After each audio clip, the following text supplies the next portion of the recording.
আসসালামু আলাইকুম দাদরা, কি খবর? কেমন আছেন? নিশ্চয়ই ভালো আছেন। আমি আছি আলহামদুলিল্লাহ ভালো আছি। দাদরা, আপনারা ট্রয় নগরীর নাম শুনছেন না? একটু হেলেনের লজ্ঞা এই ট্রয় নগরী কিন্তু কি ধ্বংস হয়ে গেছে। ওইরকম একটু হেলেনের লজ্ঞা এই চিটাং ভার্সিটি আর এর আশেপাশে এইরকম কিন্তু কি ধ্বংসস্তূপের মতো পরিণত হওয়ার মতো একটা অবস্থা সৃষ্টি হইলে, যাই হোক আল্লাহ তরফ দিয়া হ্যাঁ মানে কোনো কিছু পাঠাইছে হেল লজ্ঞা অনেক কিছু হওয়ার পর মোটামুটি এখন একটু শান্ত। যদি এই শান্ত না হইতো তাহলে আরো বহুত মানুষ হতাহত হইতো, আরো বহুত মানুষ ক্ষয়ক্ষতি হইতো, অনেক মানুষজনের বাড়িঘর নষ্ট হইতো। এখন এর ভিতরে কিন্তু একটা কথা আছে কি, ওই যে সময় যে ঘটনাগুলা ঘটছে সেই সময় কিন্তু ওই জায়গায় একজন বিএনপি নেতা, প্রভাবশালী নেতা, বড় মাপের নেতা, উচ্চ মাপের নেতা, হে কি করছে, হে আরো এলাকাবাসীর উস্কানি দিয়া পথসভা করিয়া এইটারে আরো ফুলেই হেলাইছে।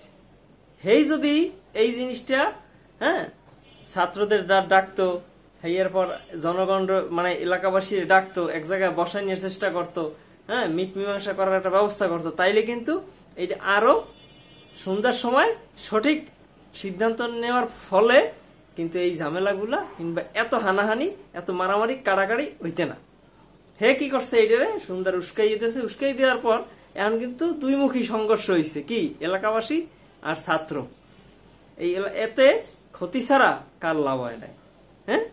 এখন এইরকম একটা এখন দেশের যে অবস্থা, যে জায়গায় যা দেখবেন, জায়গায় যা শুনবেন, জায়গায় যা ঘটনা, জায়গায় যা রটনা, সব কিন্তু যে একটা দলের দিকে ইঙ্গিত করতে আসছে।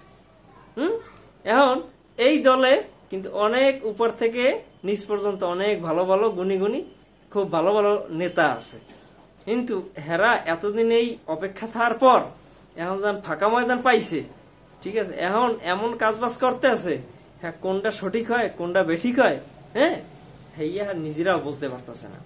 আর এটুকু হ্যাঁ চিন্তা ভাবনা নাই যে 16-17 বছর ক্ষমতা থাকার পর যখন একটা দল রে একেবারে পুরো দেশবাসী তারাই দিছে, এগোর অবস্থাও কিন্তু কি 2 বছর 5 বছর 10 বছর পর আল্লাহ না করুক যেন এইরকম ঘটনা না ঘটে। এখন জায়গায় যাইবেন, যে কোনো ব্যাপার, যে কোনো সমস্যা, যে কোনো অঘটন, দেখবেন একটা নির্দিষ্ট একটা দলের নাম চলে আইতেছে, জবরদখল করতে আছে, ভোগদখল করতে আছে, দখল দিতে আছে, চাঁদাবাজি করতে আছে, আরো কি টেন্ডারবাজি, এখন তো একটু কম আর কি, কিন্তু হেরাও টার্গেটে আছে, আরো ভবিষ্যতে বড় পরিসরে হেরা খাওয়া খাই শুরু করবে আর কি। যাই হোক, কথা এই পর্যন্তই শেষ করি। বেশি কথা কইলে আবার অনেক কিছু বাইরেই যাইবে, আপনারা আবার অনেক কিছু মনে করবেন, হেলকে কথা এই পর্যন্তই থাক। ধন্যবাদ দাদারা, ভালো থাকবেন, আল্লাহ হাফেজ।